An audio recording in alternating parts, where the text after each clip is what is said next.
সাধারণ লোক কথা না কয়ে এক মুহূর্তও থাকতে পারে না।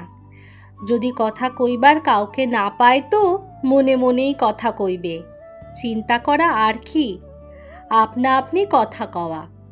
তাই যদি হলো তো মিছে আজে বাজে যাতা না বকে ভগবানের নাম করা, চিন্তা করা কি ভালো নয়? কাজকর্মের ব্যাপারে অবশ্য লোকের সঙ্গে কথা কইতে হয়, কিন্তু যখন একলা থাকবে বা বিশেষ কাজে ব্যস্ত থাকবে না, তখন মিছে অন্য ভাবনা না ভেবে ভগবানের স্মরণ মনন ও নাম করাই তো ভালো। অন্য ভাবনা না আসে তার জন্য জপ অভ্যাস দরকার। জপের সময় নাম নামই অভেদভাবে তারই চিন্তা করতে হয়।